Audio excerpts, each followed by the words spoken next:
je l'ai déjà annoncé en septembre, les 3 rassemblements avec ces 6 matchs,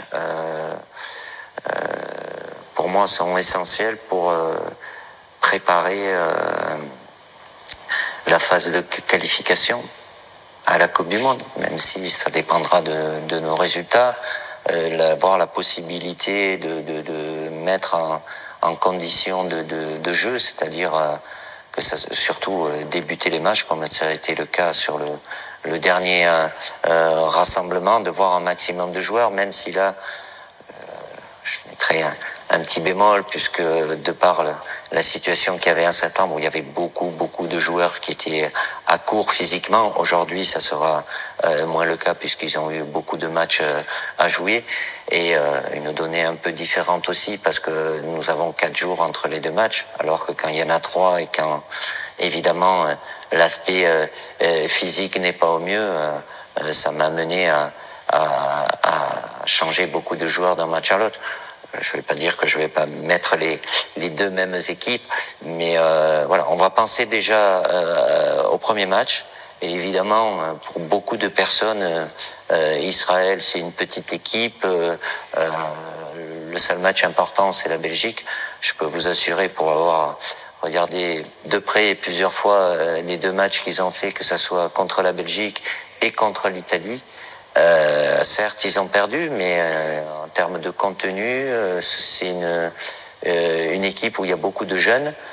Évidemment, Israël était présent au JO. Les 19 ans ont été en finale du championnat d'Europe.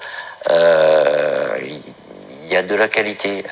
Aujourd'hui, toutes les équipes nationales travaillent bien, et voilà, d'abord focus sur un match qui va venir vite, puisque c'est jeudi, en sachant que sur les 23, il y en a 15 qui ont joué dimanche. Donc évidemment, il faudra bien récupérer. On est dans une configuration la plus courte, jeudi, lundi, même si, je le répète, d'avoir un jour de plus entre les 2 matchs, c'est plutôt une bonne chose. Mais voilà, faire en sorte d'être performant déjà jeudi face à cette équipe d'Israël. Upamecano, qui en fin de match a ressorti un problème à son ischio de sa cuisse, donc il n'était pas spécialement inquiet hier, mais bon, après il a fait des examens, j'ai discuté avec lui hier et ce matin, voilà, il n'est pas en capacité de pouvoir répondre aux exigences de jeudi et même lundi, donc je l'ai remplacé ce matin par Loïc Babé, qui était déjà venu lors du dernier rassemblement, mais malheureusement qui s'était blessé à l'entraînement et avait dû repartir lui aussi. C'est dans ma tête, bien évidemment, mais comme je le fais à chaque fois, l'important c'est de pouvoir en discuter avec les joueurs qui peuvent être concernés. Évidemment, l'absence de Kylian, capitaine, et de Antoine, qui était vice-capitaine, sur ces 2 rassemblements, il y en aura d'autres, forcément. Après, ça peut être c'est une responsabilité, bien évidemment, momentanée, entre des joueurs qui peuvent l'être, mais il y a beaucoup de joueurs aussi qui peuvent être des leaders sans forcément avoir le brassard de capitaine. Le manque d'expérience ou de vécu ne va pas dans le bon sens, mais malgré tout, même si c'est pas, il y a le nombre de sélections, et puis après, au-delà de l'ancienneté, qui est pas forcément un critère déterminant pour moi, c'est plus la capacité que peuvent avoir certains à avoir cette responsabilité sur le moment, sans que ça puisse modifier aussi leur comportement ou leur performance. C'est surtout ça. Donc c'est d'où l'importance pour moi de bien connaître les joueurs sur le plan humain, leur caractère, leur sensibilité par rapport au groupe qui est là sur ce rassemblement. Kylian, de toute façon, oui, cristallise beaucoup de choses sur lui.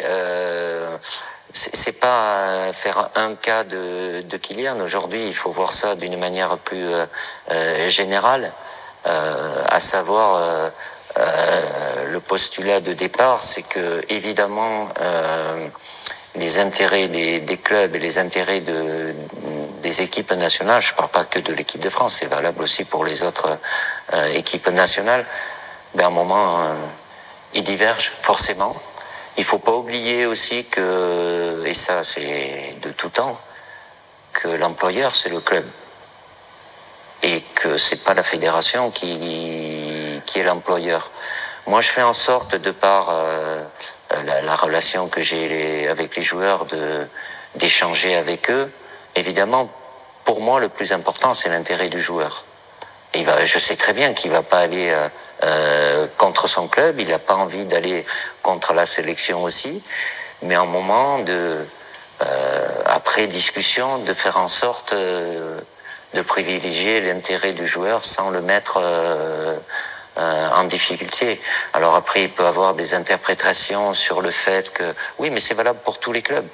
À un moment, s'il y a des joueurs qui sont dans des situations où il peut avoir des soucis sur le plan physique, et de tout temps, ils ont été réfractaires à ce qu'ils puissent aller en sélection et prendre des risques. Je suis pas là pour prendre des risques. J'ai été entraîneur en club. Quand vous êtes un club et que vous estimez, même s'il y a un risque, vous pouvez faire jouer les joueurs. Donc, pour moi, cette relation avec les joueurs, de discuter directement avec eux, plus en ayant des éléments sur le plan médical, les échanges qu'il peut avoir entre les médecins de club et notre médecin, après m'amène à prendre la meilleure décision, je le répète, pour le joueur, parce que pour moi le plus important c'est le joueur. Mais de part, après vous avoir dit ça, ça c'est, je vais pas dire accentué, mais ça n'a pas diminué du fait du calendrier qu'ils ont dans leur club. La quasi-totalité sortent de ces 3 dernières semaines en ayant 9 matchs, c'est-à-dire 3 matchs par semaine. Donc évidemment, et je regarde aussi pas que mes joueurs, il y a beaucoup de joueurs qui se blessent. Il y a des blessures, il y en a toujours eu. Est-ce qu'il y en a plus? Je n'ai pas fait une analyse approfondie, mais forcément la surcharge du calendrier amène les clubs qui, je le répète, sont les employeurs à être de plus en plus vigilants par rapport à la situation des uns et des autres. J'ai eu assez longuement au téléphone, bien évidemment, comme durant toute cette période qui a été très compliquée pour lui.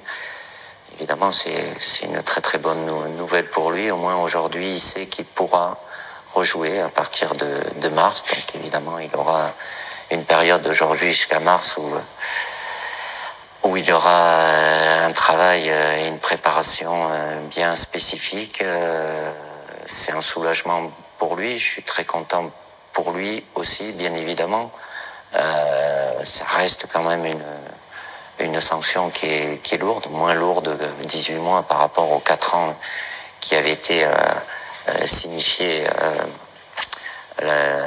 au premier jugement. Donc voilà, il y a cette lumière qui s'allume de nouveau. Il aura des étapes à franchir, mais humainement pour lui c'est une excellente nouvelle. Après, bon, évidemment, entre-temps, par rapport à son club, la Juventus, qui est son employeur aujourd'hui, il y aura des discussions, mais au moins il sait qu'en mars 2025, il redeviendra un joueur, et comme il aime tellement le football et jouer, c'est une excellente nouvelle pour lui. Je fais en sorte d'être toujours en lien, en soutien avec les joueurs. Paul, je le connais depuis le départ, bien évidemment, mais quand il y a des périodes comme ça, compliquées, blessures et plus les problèmes privés qu'il a eu, plus cette suspension, ils savent que je suis disponible à tout moment et de pouvoir échanger avec eux et avec lui.